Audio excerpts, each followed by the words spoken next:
ดีบ่ดีเฮาก็บ่ฮู้นำเด้ยกตัวอย่างตัวนี้เฮาก็ฟังความข้างเดียวแม่นบ่ล่ะอ๋อไทยกันเราเถิงเรามาเอาโผผู้ไทยมื้อนี้พาสุคนมาบ้านอาทมโคกเมืองอัศพรแขวงสวรรณเขตพาบ่เต็งทองแล้วก็บ่ยาวแน่มา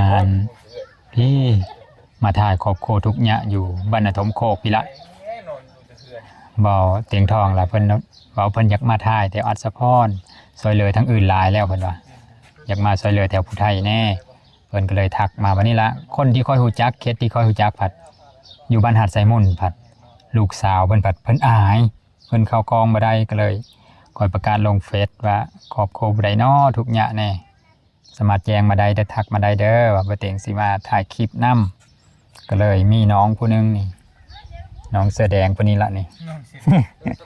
สบายดีเด้อสบายดีเด้อเด้บ่เต็งทองมายาวบ่ได้เจอกันแต่โดนผู้นี้ละแนะนำมี2ครอบครัวป้าจะนำบ่โดยแมนครอบครัวผู้นี้นำแมน2ครอบครัวเพิ่นเป็นใดว่าผู้นี้น่ะผู้นี้บ่อันนี้น่ะผู้เพิ่นตายแล้วอยู่กับลูก3คนอ๋อผู้ตายป้าอันนี้อ๋อเป็นลูกก็เป็นกำพร้ากำพร้อยและมีแต่แม่นะแน่มีแต่แม่เป็นกำพร้ากำพร้อยเข้าโรงเรียนอยู่บ่เพิ่นกะเพิ่นบ่ได้เข้ายังน้อยอยู่ยังอันนั้นอยู่หั่นนะน้อยพ้นเนาะได้ที่หรือสิยังน้อยไกลเข่งเดียวเลยเนาะที่เห็นเมื่อกี้เพิ่นก็ยังบ่ฮู้เข้าดอกเพิ่นก็ยังอันนั้นอยู่มีแม่และน้องซื้อนั่นแล้วนี่น่ะน้องซื้ออันเบิ้นไอ้อ๋อเบิ้นเฮ็ดได้เฮ็ดเฟซนี่ว่าเฮ็ดเพจเฮ็ดหยังอยู่บ่เฮ็ดคลิปอยู่บ่ได้เฮ็ดอ๋อโดยโอเคฮู้จักกันในเฟซบ่โดยแม่นบ่ได้ฮู้จักกันบ่ได้ก็ว่าบ่เป็นแล้วสบายดีบ่เต็งทองเด้อเป็นทางการสบายดีเด้อบ่เพิ่นเด้อทีมงาน FC ปัจจุบันทุกคนเจอกันอีกรอบเนาะในรอบหลายปีแล้วหลายปี4ปีกว่าพุ่นแล้วแต่ก็เฮ็ด YouTube ใหม่ๆตอนบ่ทันผ่านพุ่นน่ะตอนนี้ล่ะคอยก็จนฮอด 80,000 ตอนนี้ดังแล้วตอนนี้ว่าหัวดังแล้วยังบ่ทันฮอดแสนอยู่ผู้ติดตามก็ได้โอ้ดังแล้วเด้อเฉพาะเดี๋ยวนี้เป็นคนดังแล้วปกติแล้วบ่เต็งแล้วบ่ค่อยมาซอยทางนี้เนาะก็แม่นเพราะว่า1หลักๆก็คือเครื่องหู้แหละผู้ไทยเพิ่นก็ค่อนข้างที่ดูมันเนาะเพิ่นพาผู้ไทยดูมันก็และก็แบบเป็นเคสทุกอย่างที่ก็บ่ค่อยอยากมีนะนั่นล่ะอย่างน้อยก็พออยู่พอกินขึ้นไปบ่ร่ำบ่รวยก็มันก็ยังโอเคอยู่โดยก็หายากแน่เนาะแม่นมันจะยากหน่อยนึงก็ได้ไปแต่ทั้งปูทั้งเสปูนทั้งเมืองนองทั้งเมืองพีนผู้นั่นสิเป็นอีกชนเผ่าเราถึงอยากหลายจนเราถึงละหลายแถวนั้นน่ะคนทุกอย่างละหลายแถวนั้นแม่นแต่เมืองอัศพรเฮาค่อยก็ถามแต่ละบ้านบางคนโอ้ทุกข์ในได้เขาว่าทุกข์ลิบัดถามไปถามมาแล้วข้าวกินก็มีพ่อแม่ก็มีครบแต่ว่าเงินค้ำบ่นั่นนี่หรือว่าเฮิ่นน้อยแบบนี้ก็บ่ทุกข์ปานใดแล้วพออยู่พอกินว่ามันก็เลยต้องประกาศลงเฟซค่อยก็ได้ยังได้เจอแบบนี้นะเพราะว่าพอมันก็อาจจะต้องไปค้นหาดีรอแหละยกตัวอย่างบ้านนึงอาจจะมีแค่หลังเดียว2หลังสินะเนาะแม่นล่ะเดินบ่หลายนะพี่น้องเพราะว่าก็ดีเฮาก็อยากให้เป็นแบบนี้แหละอยากให้พออยู่พอกินเบิดทุกคนนั่นแหละเด้อพี่น้องเอ้ยกับหลักๆปัจจัยนึงก็คือบ่มีผู้พาไปนั่นแหละเพราะว่าส่วนหลายก็มีแต่ฮู้จักกันทั้งบ่ฮวดนี้เนาะกับแต่เขาใช้น้องๆเพิ่นก็นั่นแหละน้องเกชรน้องแตงอ่อนนี่ยังไปจังซั่นแต่เพิ่นก็ไปสไตล์มันคนละสไตล์กันนะเด้อไอ้น้องเพิ่นก็บอกอยู่มาแวะดินได้ก็เฮาก็บ่อยากรบกวนน้องเพิ่นว่าต้องพาไปนั่นไปนี่นั่นแหละมันก็เห็นว่าฮวดไปตลอดนะก็เลยว่าก็เลยว่ามีโอกาสขึ้นมาทางนี้ที่จริงก็มีหลายเคสเคยเห็นอยู่ที่เขาไปถ่ายเด้อว่าครอบครัวคนนั้นทุกอย่างคอยก็เลยปฏิเสธไปหลายเคสอยู่เพราะว่าคอยถ่ายก็บ่มีผู้ซอยได้คอยถ่ายแต่ผู้สาวส่วนหลายนี่มันก็คนละแนวเลยเด้ถ่ายไปกับคนเบิ่งซื่อๆเอาไปมาคันถ้ามีผู้สาวนั่งนำก็เขาเฟซนำผู้สาวบ่แม่นจะอยากซอยอันในเฒ่าเขาบ่มาเนี่ยนะก็เลยได้ติดต่อทางทีมงานบ่เตียงทองบ่มาเขาบ่ลี่บ่ตาบ่บัดนี้ล่ะซุมเพิ่นล่ะยังมีผู้ซอยแน่โดยเพิ่นสายซอยเลยโดยเฉพาะ เคจะประมาณนี้ก่อน เด้อไปมีแต่ไปเบิ่งน้ำกันเนาะ โดย เรือนชาน ที่บ่อยากก็ซ้องหมอให้บ่ตูนอันนี้ครับอันเนี้ย ประตูน้องบองท่าน ด้วย หักขึ้นมาประตูเอฟซีแล้วนี่เด้อ โดยเห็นแล้วอันอยากมาแต่งงาน แต่งงานแล้ว เบิ่งเบิดเนาะ เบิ่งทุกทีเลย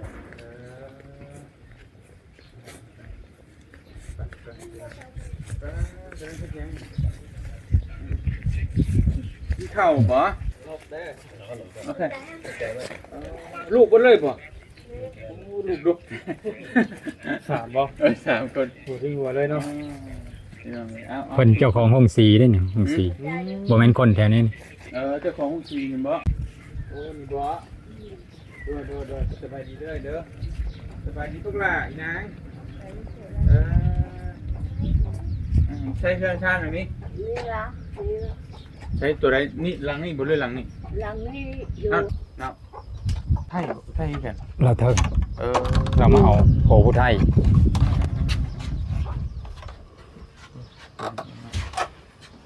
มาหาเมื่อมาแล้ว ขออนุญาตเด้อ เขาในขนมในประเทศทองขึ้นมา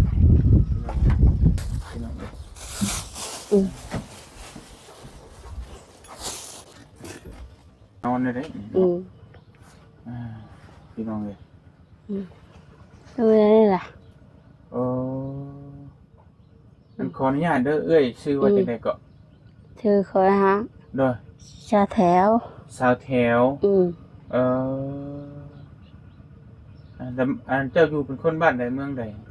อยู่บ้านเล็กห้องงัวพุ่นล่ะเนอะเจ็บบ้านบุ้ง ห้วย อัน โง่ นี้ เหนืออยู่ไกลบ้านบุงบ้านดงคันค่ำเลยบ้านเบงใส่ไปอีก แล้วไม่ได้ผัวอยู่พี่บ่ ได้โพอยู่พี่ อ๋อ แล้วโพตายอ่ะมามองเดือนดำนานี่ล่ะ ผัวตายป้าบัดนี้จะอยู่กับลูก3คนบ่ อยู่กับลูกชามคนนี่หน้ากับบหลายหน้าชามให้เขาหยอดเอาแล้วล่ะ หยอดออกกันแล้วเราไปต้องดำไอ้เนาะหน้าซ้ำไห้นึง นี่ลูกสาวนี่ลูกชายบ่ผู้ได้ผูกกก ผู้นี้ละผู้เลยละ ชื่อหยังลูกชื่อหยัง อีคำแพงชื่อ คำแพง ว่าโดยเด้อเด้อ อืม เวลาเขาถามว่าโดยเพราะว่าเขาถ่ายคลิปมันไปเผยแพร่ไปทั่วโลกเด้ว่าโดยเด้ออีหล่านี่ชื่อหยังนางนี่ นาละพัน ละพันผู้ชายนี่เด้อสั่น จ้ะแพะก็ถือชื่อได้เนี่ย ฮะ กุมบู กัมบู โอ้ ผู้ใดตั้งซื้อให้แม่บ่หรือพอ แพะเขา แพทย์ตั้งชื่อให้พี่น้องเอ้ย คือ เนาะ ซื้อเอาทั้งแม่ทั้งหมดซะเนาะ อ๋อเพิ่นเป็นชนเผ่าหยังเจ้านี่เป็นชนเผ่าผู้ไทยบ่หรือว่าจังได๋ เพื่อไทยแล้วมาอยู่บ้านนี่ก็เพื่อไทยแล้วบ้านนี้ บ่แม่นบ้านเกิดเมืองนอนเจ้านะ ลาวเทิง ชนเผ่าลาวเทิงอ๋อพี่น้องแต่ผัวนี่ผู้ไทยเนาะอ๋อ เอาพอบ้านนี่ก็เพื่อไทยมา โดยบัดนี้ผัวตายปะเพิ่นเป็นหยังผัวเจ้าน่ะ ก็อย่าเป็นยังไข่ ไข้เออไข้แล้วบ่ได้พาไปห้องหมอบ่ซะ ไปบ่ทัน ไปบ่ทัน ไปบ่ทันเลยตาย ไข้แห้งอีหลี บ่โดยเด้อโดยไปนี่เฮ้ย บ่เคยเว้าบ่ เคยเว้า อ๋อมีแต่พยายามเว้าอันแหละเด้อมันเป็นคำ โด สุ ย ภาพนะเว้าโดยแต่เว้าแล้วมันก็บ่งามนั่นแหละเนาะเพราะว่าเว้ากับลูกกับเต้าเฮาน่ะได้อยู่แต่ว่าอันนี้ โดย อ่าเผยแพร่ไปทั่วโลกเด้ลูกก็ โดย กำลังเป็นแต่แพงตะโมะตะเมะอยู่จักปีผู้ใหญ่น่ะจักปี จัก บ่ฮู้เลยบ่ได้จดไว้บ่ เบอร์จดเอาไว้ อืมเขาหำเฮียนอยู่บ่ เขา เอาปอหยังล่ะครับปอหยัง เอาไงล่ะ ปอสอง เอาไปชอบโอ้ย อีหล่าได้เข้าบ่ลูกเข้ากันบ่ปอหยังน่ะครับบ่อนุบาลโอ้ดีแล้วพี่น้อง อีกตนห อื นึ่ง ม บัดนี้แหละเพื่อนซ่านของเจ้าอยู่นี่นะมันก็ดินพัวบ่ เดินโพเวลาโดย พัวตายนะฮะก็อยู่ อืม อยู่นี่เลยเนาะ อยู่ใบเมื่ออยู่นี่ อยู่กับลูกกับเต้าหั่นแหละเนาะ อืม โอ้อีกตนเลยพี่น้อง อืม อืม ทรงก็ขาดละมามน้อยกะทำรอเลยพุ่นน่ะ อันตรายเลยโอ้อันตรายเลยลูกเอ้ยคุบไว้เด้อคุบไว้ อืม อืม ทรงเซอร์ก็บ่ค่อยมีบ่ อืมว่าไม่ นี่ก็สิเป็นแบบนี้แหละ อ่ะ เนาะ มือกับโมเก็บให้มัวเฮ้อ โอ้ เด้อ มีคนเอามาให้อยู่ อืมหมูเก็บให้เนาะ อืม หมองอันนี้เฮ็ดหมองเฮ็ดอยู่เฮ็ดกินบ่ อืม เตาไฟบ่ เรือนชานลานเป็ด อืม ไม่กระพากหนึ่งกระโดนนิดๆนะพี่น้อง อืม ข้าวใส่ข้าวใหม่นี่ก็ยอมรับอยู่พี่น้องเอ้ยเป็นอะไรหลังจากผัวบ่อยู่นำแล้วชีวิตลำบากบ่ อืม หึลำบากบ่เลี้ยงลูก3 คน ไม่ลำบากอ่ะ บ่ได้ลำบาก อืม โอ้ เป็นแม่หางเราบ่ได้ลำบากเนาะ อืม มีไหม ให้ไม้เฮ้ย อืม โปรดแต่ปะ บ่ลำบากเลย เข้าใจอยู่บ่คำว่าลำบากเข้าใจอยู่บ่ เข้าใจบ่ทุกข์ยากหั่นน่ะ อืม ทุกอย่างอยู่บ่ ทุกข์อยู่บ่ ทุกข์ โอ้บ่ อืม เราบ่ฮู้ครับ อืม อืม คำเล่าแล้วบ่ฮู้หมดเด้ อืมคำว่าลำบากลำบนทุกข์ยากหั่นนะแล้วว่าผัวตายปะเดี๋ยวบ่ลำบาก ลำบากแหล้ว ทุกข์ยากเนาะ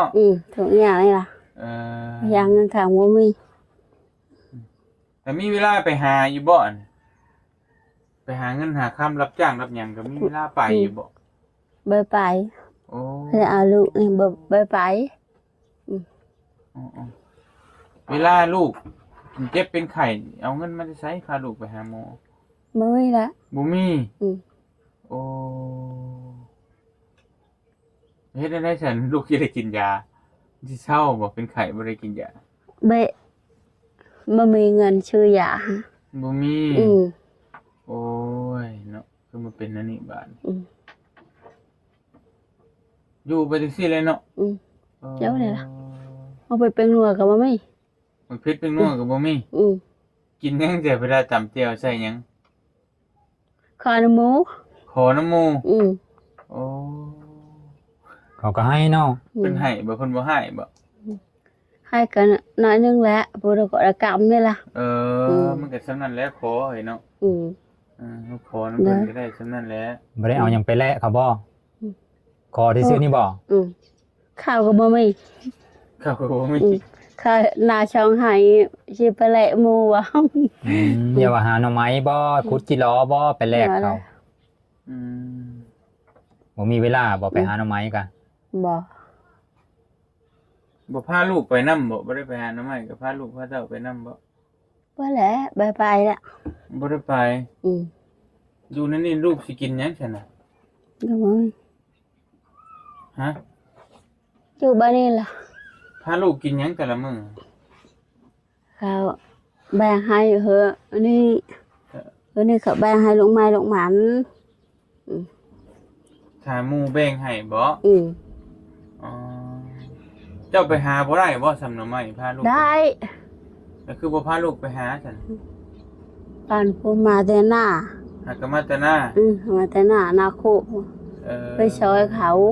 ไปซอยเขา อืม ไปซอยหยังน่ะ ไปซอยดำหน้านี่ล่ะ ไปซอยดำหน้าแล้วก็ไปอยู่แล้วก็ได้ อืม ก็เอาเข้าให้บ่หรือไปซอยซื่อๆบ่ ก็แหละไปซอยซื้อ ซอยซื่อ อืม เอ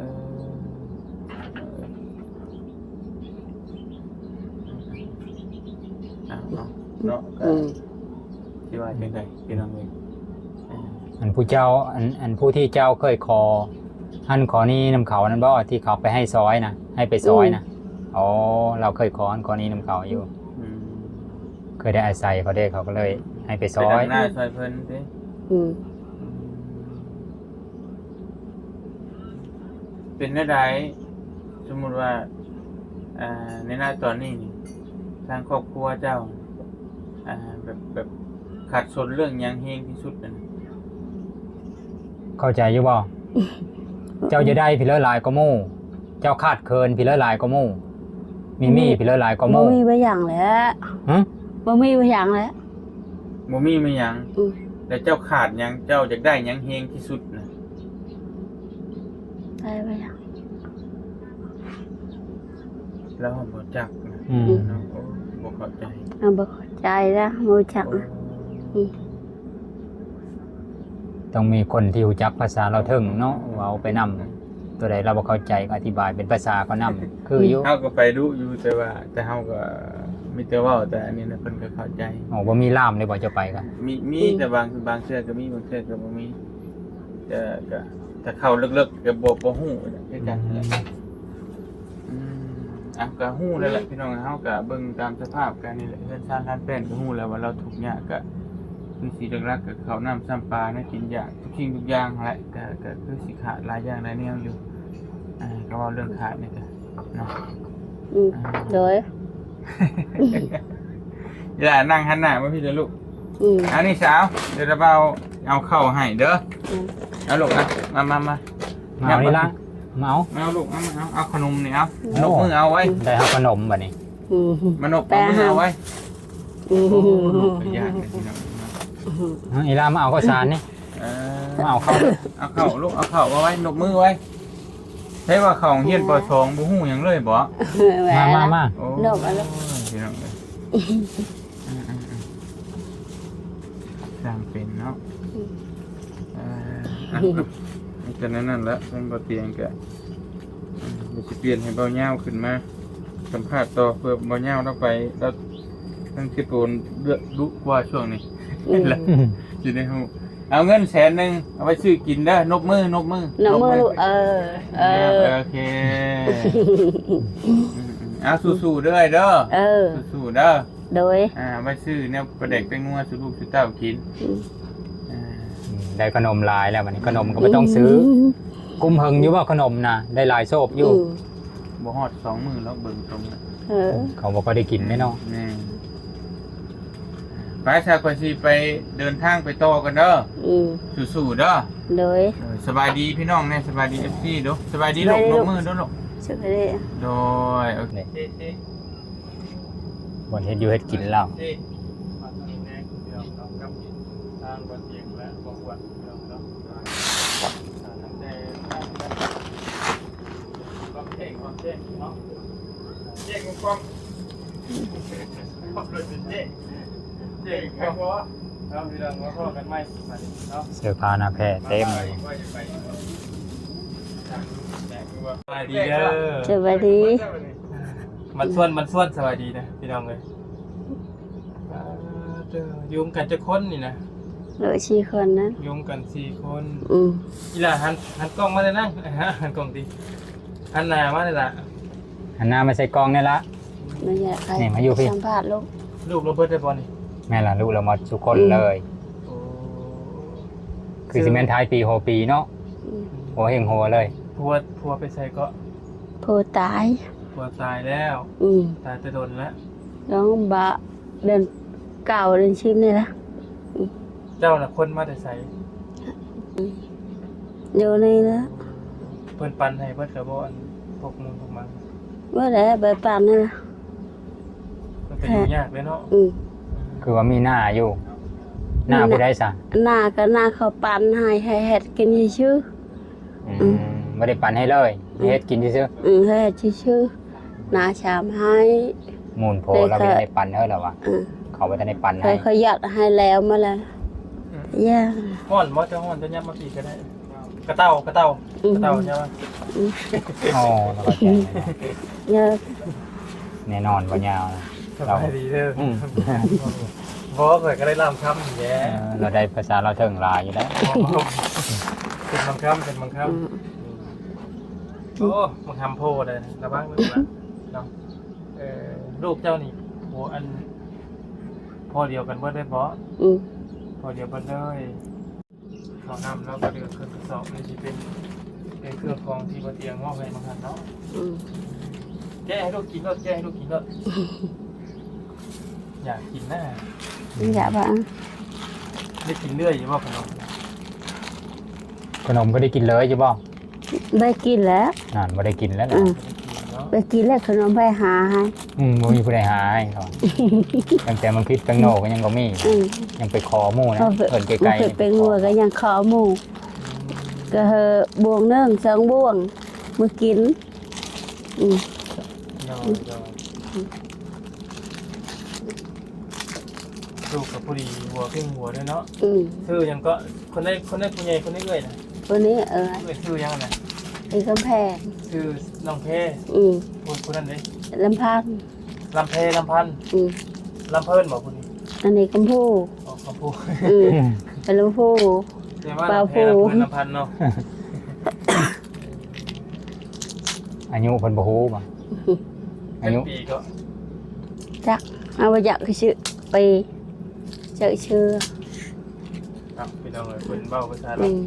เพิ่นก็จะบ่ค่อยผู้เรื่องปานใดเนาะ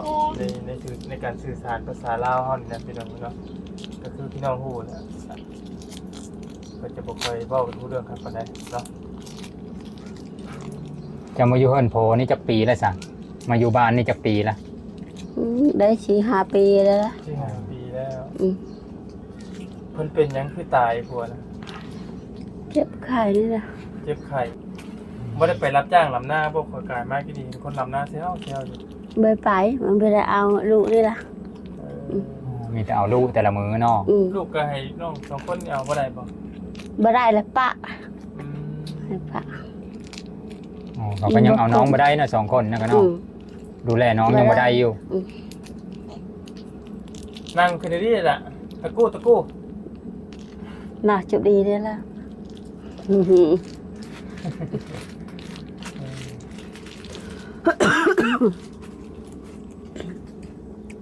ไฟฟ้าก็มีบ่น บ่มี ใต้ยังขนาด ไตไผน่ะไผแสง อ๋อไปแสงอาทิตย์บ่ อืม ใต้โซลาร์เซลล์เนาะ โซลาร์เซลล์เพิ่นมีโซลาร์เซลล์อยู่ ได้4-5 มื้อบ่ล่ะ ใช้เสียมืออยู่เนาะ อืม เติมอยู่พี่น้องเนาะมาเธอจะถ้วย 2ถ้วยอืม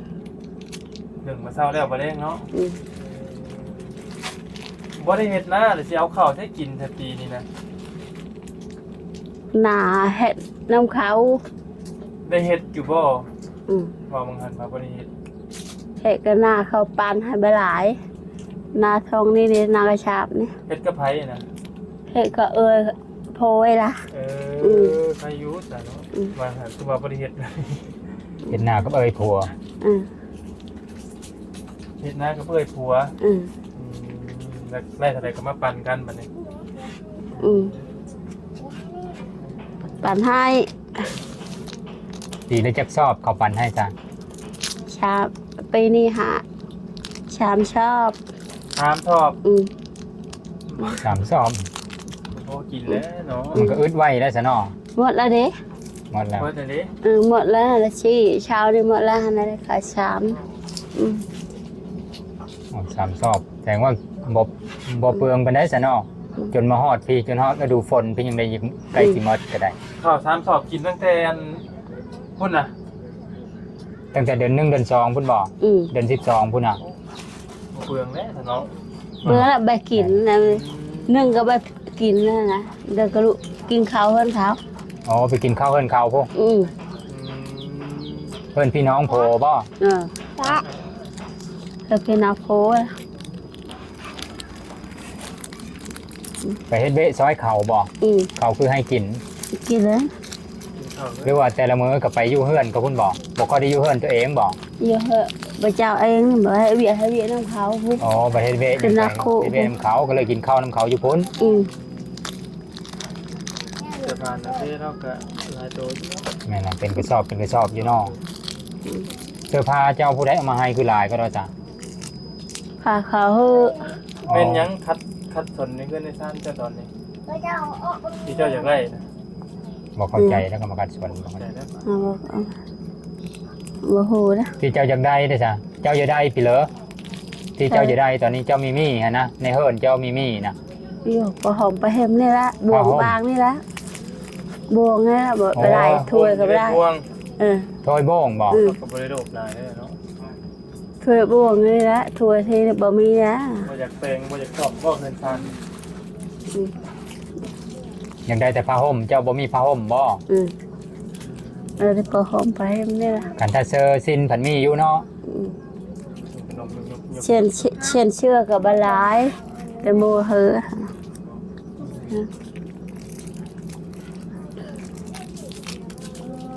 สื่อสารกับเพิ่นบ่ค่อยรู้เรื่องปานใดพี่น้องเนาะคือพี่น้องฮู้เนาะ ช่วย บาง ฉัน ทีก็ยัง ว่าได้ ยังพอด ยังเจออยู่บ่ ยังเจออยู่เนาะ ไปเดี๋ยวเซโฟนไปบอนมาแล้วแหละเนาะ โอเมนนั่นแหละ บัดมาพี่ก็ยังเจอเราเทิงนี้บ่ยาวอ่ะ ยังเจออยู่พี่น้อง แต่มาแต่พี่บ่มีล่ามจังพี่พันบ่มีล่ามแปลเลยตัวใดบ่ฮู้ก็คือต้องโยนซับไม้ซับนี่เขาบ่ฮู้โยน เจ้า ซับ บ่ ไม้ เป็นบ่บ่ได้บ่ได้ บ่มีแต่ผู้ไทยนี่แหละก็ได้ลาวกับผู้ไทยนี่ เนาะเรากับผู้ไทยมันสิคล้ายกันเนาะ แม่นล่ะ แต่สำเนียงนี่ซื้อก่อนเนาะนกอันนี้เอาเงิน ขอบใจเพิ่นแน่เด้อเพิ่นเฮิงเงินขอบใจเพิ่นแน่ เมื่ออยู่ระบาวบ่เมื่อขนมได้มื้อกินขนมมีเพิ่นเมื่อบ่เมื่อเอาน้องมีบ่ สลันโหอย่างเดียว จักบ่จักมีแต่สั่นไว้อย่างเดียวเนาะชื่อยังก็จะล่ะเขาลืมถามเลย จะแถว ฮะ จะแถว จานแถว อืม จานแถวชื่อเอาไว้ชื่อยังก็ นายแถว นั่งแถวบ่ เอ้ย จักเมนโมเมนต์จักก็มีเทคโนโลยีอย่างเดียวเนาะจักจะบ่ถือ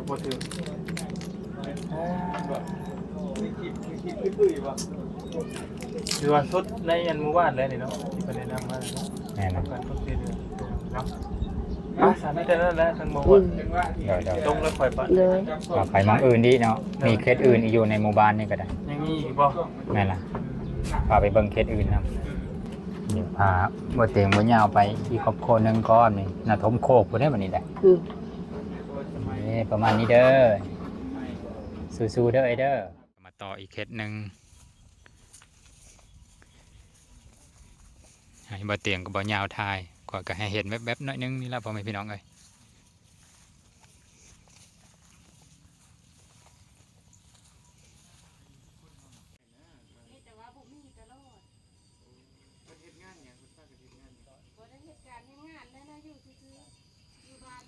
ตอนนี้เพิ่นกำลังเล่าสู่บ่เตียงทองฟังว่าลูกสาวเพิ่นไปได้โผอยู่พู้นอยู่ไทยพุ่นน่ะไปแล้วบัดโผก็บ่ค่อยมีความรับผิดชอบหยังบัตรเมียก็บ่ได้ต่อแล้วก็เป็นคนเถื่อนเลยซุมื้อนี้มาลาวก็มาบ่ได้เพิ่นเว้าให้ฟังโผก็บ่ค่อยดีไปได้พวกคนไทยก็ได้บางครั้งก็ผิดกันอยากตีอยากฆ่ากันก็มีว่ะ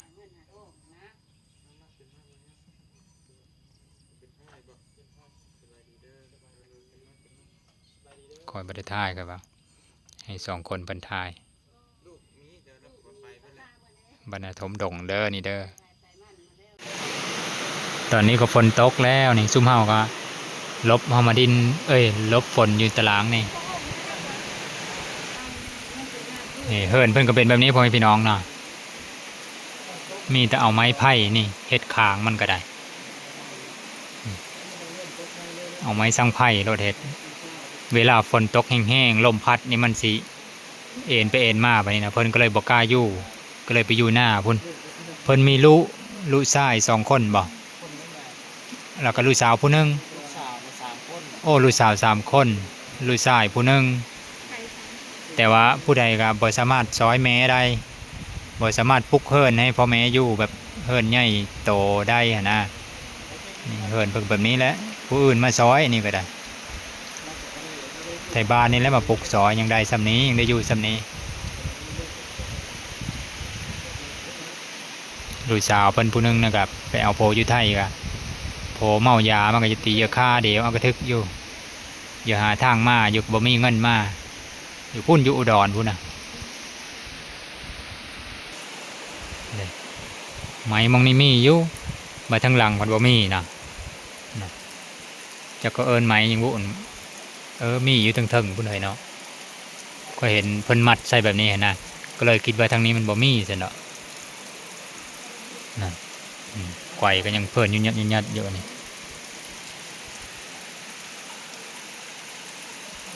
ลูกเพิ่นน่ะ4คนบ่ได้พ่อแม่พี่น้องเอ้ยแต่ว่าบ่มีผู้ใดอยู่นำพ่อแม่จักคนมีแต่มีครอบครัวมันแล้วก็ไปอยู่นำครอบครัวพ่อไปพ่อมันเลยผู้ใดก็ซอยครอบครัวตัวเองบ่สามารถซอยพ่อแม่ได้หั่นน่ะคือสิแม่นยังตั้งตนตั้งโตบ่ได้แต่ละคนเด้เฮิรนเพิ่นก็ได้ตอนนี้ล่ะบ่เต็งก็บ่ยาวสัมภาษณ์แล้ว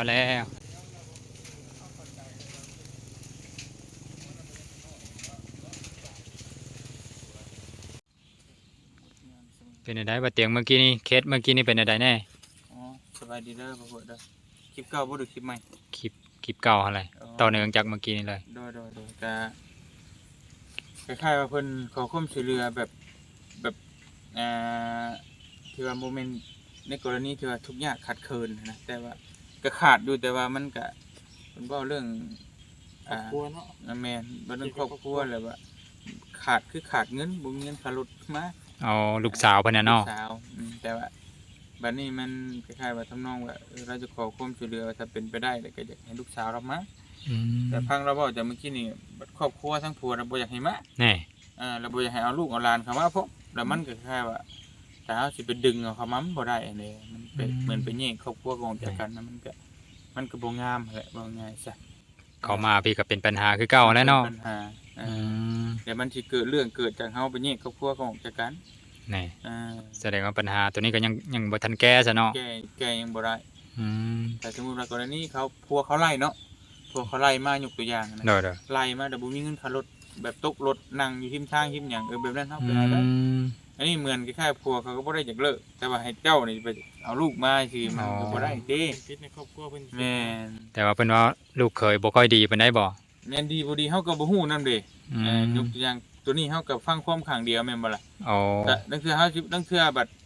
นั่นคือทางนี้แบบว่าอยากให้ลูกสาวมาก็เว้าใส่ทางนั้นก็มี เฮาก็บ่จักแม่นบ่ล่ะแต่ว่าจักดีบ่ดีเฮาก็บ่กล้าเว้าเด้เฮาสิว่าทางนี้บ่ดีเฮาก็สิว่าบ่ดีเลยก็บ่ได้เด้เฮาบ่ทันเห็นทางนั้นเด้ อ๋อ เฮาบ่อยากเว้าไปก่อนตัวนั้นน่ะ แต่ว่าเรื่องเฮือนเพิ่นนี่เพิ่นบ่ได้ให้ซอยเนาะคือว่าเฮือนนี่ก็ยังฮักแล้วว่ะ แม่นเพิ่นบ่ได้ว่า ลมพัดแห้งก็ต้องไปอยู่ให้อยู่หน้าผู้ลูก4คนก็บ่มีผู้ใดมาเฮ็ดให้พ่อแม่เลยว่ะ เพิ่นบ่ได้ว่าตัวนั้นเนาะ อ๋อเห็นหลานเพิ่นเว่าให้ฟังว่าเฮือนเพิ่นก็จนอันนั้นแหละบ่กล้าอยู่แล้วคันถล่มก็ได้ฝนตกอิหยังก็ได้ไปอยู่ให้อยู่หน้าพุ่นลูกเพิ่นมีตั้ง4คนผู้ใดมีแต่เอาพ่อเอาแม่แล้วก็ไปอยู่เฮือนพ่อเฮือนแม่มาเลยบ่มีผู้ใดมาซอยแม่ซอยพ่อเลยนะ โดย แต่เพิ่นบ่ได้ขอในกรณีนี้เนาะ แม่น เพิ่นอยากได้ให้ลูกสาวเพิ่นมาซื่อ เดี๋ยวจะประมาณนั้นแหละ ๆโอเคจะประมาณนี้ละคลิปนี้ก็ได้ ไปต่อเนาะจังว่ากัน เด้อ ทางต่อ เดี๋ยวคลิปหน้าพอได้ใหม่เด้อพ่อพี่น้องเด้อ